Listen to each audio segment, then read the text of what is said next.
Күндүн маанилүү жаңылыктары менен азарыңыздарда бүгүн 24 күн жыйынтыгы Аккеме студиясында сиздер менен Адилет Амангулов. Саламатсыздарбы? Бүгүн 4-июнь күн жыйынтыгы боюнча кыскача. Кыргыз Республикасынын аэропортторун 15-июндан тарта эл аралык авиа билдирүүлөрдү кабыл алууга даярдоо пландалып жатат. Ал эми эл аралык каттамдарды кайра жандантуу Кыргыз Республикасынын өкмөтүнүн өзүнчө чечими менен ишке ашырылат. Чет элдик жана ата мекендик авиакомпаниялар каттамдарын качан жана канча жолу ишке ашырышы боюнча жеке сунуштарын жиберүүдө. 8-июндан тарта диний мекемелерге, мечиттерге, чиркөөлөргө жана намазканаларга барууга коюлган чектөөлөр алынат. Мындай чечимди Республикалык штаб Кыргызстан мусулмандар дин башкармалыгынын жана башка диний мекемелердин өкүлдөрү менен кеңешкенден кийин кабыл алынды. Бул жайларда санитардык чаралардын сакталышын текшерүүнүн жана көзөмөлдөөнүн алгоритми, бет кап тагынуу, кире бериштен келгендердин дене табын өлчөө, социалдык аралыкты сактоо камсыз кылынышы керек. Республикалык штаб өлкө аймагында карантин күчүндө экенин эскертет. Ошондуктан жарандар санитардык гигиеналык нормаларды, анын ичинде коомдук жайларда сөзсүз түрдө бет кап тагынууга тийиш экенин эскертет. 5-июндан баштап республика боюнча областтар жана райондор аралык жүргүнчү ташыган каттамдар толук кандуу ишке кирет. Анын алкагында жүргүнчүлөрдү ташуучу ишканалар менен түшүндүрүү иш-чаралары жүргүзүлүп, санитардык нормаларды сактоо боюнча тийиштүү тапшырмалар берилди. Жүргүнчү ташыган унаалардын ичи рейске чыгуудан мурда дезинфекцияланышы шарт. Ал эми айдоочусу медициналык текшерүүдөн өтүшү кажет. Транспорт каражаты 60-70% гана жүргүнчүлөр менен камсыз болушу керек деп билдирди Автоунаа суу транспортунун жана салмактык өлчөм көзөмөлдөө агенттигинин директорунун милдетин аткаруучусу Касымалы уулу Арслан. Москва мэри Собянин маска режими күздүн жарымына чейин узартылышы мүмкүн. Москванын учурдагы мэри Сергей Собянин Москвада маска режими күздүн жарымына чейин узартылышы мүмкүн деп бүгүн билдирди. Анын айтуусунда бул режим коронавируска каршы вакцинанын пайда болуусунан көз каранды. Ал эми вакцина октябрдан февралга чейин иштелип чыгуусу күтүлүүдө. Собянин биринчи вакциналар октябрдан баштап жүргүзүлүшүнө үмүт бар деди. Айта кетсек, Собянин пандемия учурунда санариптик өткөрмө аркылуу топтолуп алынган бардык адамдардын маалыматын толук өчүрүп жок кылынат деп билдирген. Бүгүнкү маалымат боюнча ооруган адамдардын жалпы саны 187.216, анын ичинен 91.654 айыгып чыгышкан. Жалпы өлгөндөрдүн саны 2685 адам. Москвада метро поезди дубалды сүзүп жарып кетти. Москвада метро поезди деподогу дубалды сүзүп жарып кетти. Бул көрүнүш 3-июнга караган түнү Планерное депосунда болуп өттү. Машинист резервдик токтотуу көзөмөлүн баспагандыктан поездин токтотуучу механизм иштебей 5 км/сааттык ылдамдыкта жүрүп барып дубалды сүзүп жарып кетти. Машинист жабыркаган эмес. Бул тууралуу Московский комсомолец басылмасы билдирди. Пандемиядан кийин Россия мигранттардын кызматынан баш тартуу божомолу бар. Пандемия аяктагандан кийин Россия мигранттардын кызматынан баш тартуу божомолу бар деп билдирди специалист Галина Романова Мир 24 телеканалына. Пандемиядан кийин ишсиз калган Россиянын жарандары иштерин алмаштырышы толук мүмкүн. Бул учурда мигранттардын ордуна Россиянын жарандары иштеп калышы толук мүмкүн деди ал. Прогрессивдүү билим берүү институту эсептерине караганда, пандемиядан кийин айлык маяналарын көтөрүлүшү мүмкүн болгон кызматтар IT специалисттери, PR СМИ специалисттери, онлайн маркетологдор, андан сырткары антикризистик жетекчилер, ошондой эле врачтардын, окутуучулардын, психолог, лаборант, агроном жана ветеринарлардын айлыгы көтөрүлүшү күтүлүүдө. Кыргыз Республикасынын вице-премьер-министри Акрам Мадумаров Нарын шаарында жүргөн селдин кесепеттерин жоюу боюнча жыйын өткөрдү. Бул тууралуу өкмөттүн аппаратынын маалыматтык камсыздоо бөлүмү билдирет. Кыргыз Республикасынын өзгөчө кырдаалдар министри Замирбек Аскаровдун маалыматы боюнча нөшөрлөп жааган жамгырдан улам чоң Нарын каналындагы суунун деңгээли көтөрүлгөн. Анын кесепетинен улам Нарын шаарына караштуу Батыш, Алмабак, Ак Коргон жана Көтөрмө райондорунда жайгашкан 60 турак жайдын короолорун, чарбалык субъект жана жолдорду суу каптаган. Учурда селдин кесепеттерин жоюу иштери жүрүүдө. Вице-премьер-министр Акрам Мадумаров өзгөчө кырдаалдардын алдын алуу жана мүмкүн болуучу тобокелдиктерди азайтуу боюнча иш-чараларды жүргүзүүнүн маанилүүлүгүн белгиледи.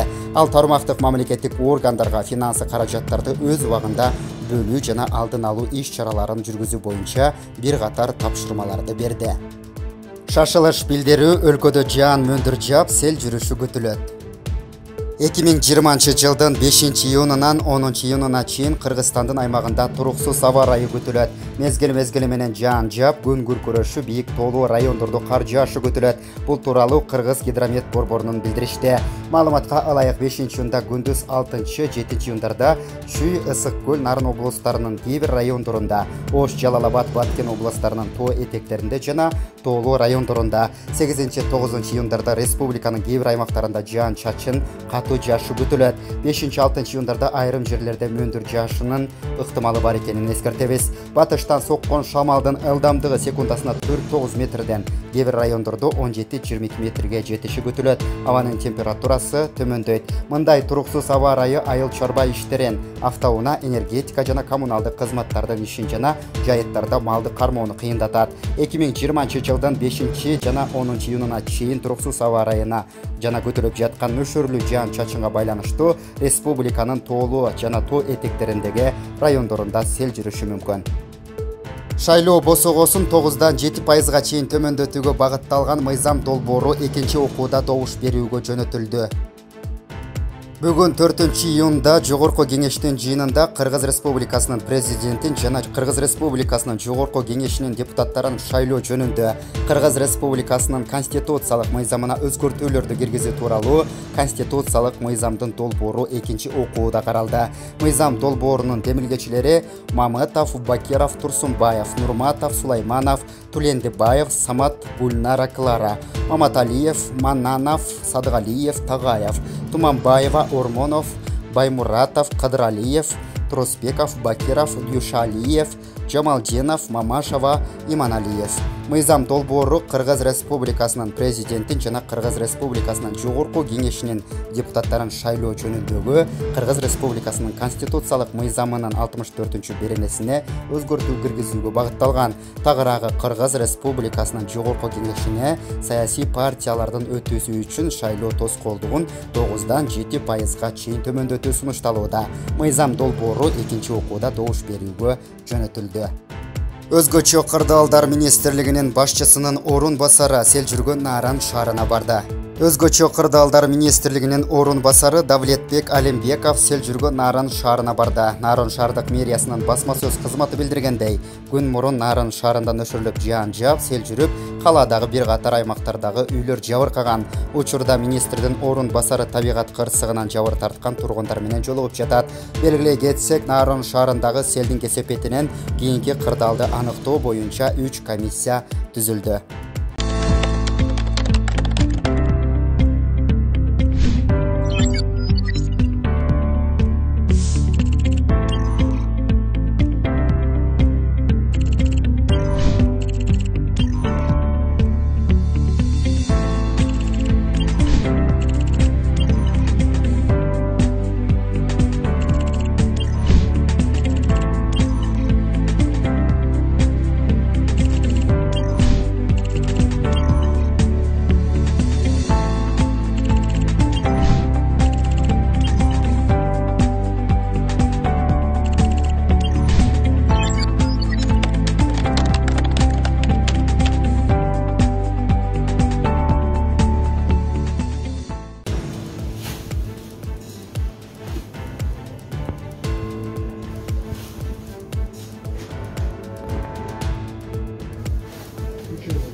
Көңүл бурганыңыздар үчүн чоң рахмат. Биздин жаңылыктар топтомуна катталып коюңуздар. Кийинки чыгарылышта көрүшкөнчө саламатта болуңуздар. Сиздер менен Адилет Амангулов болдум.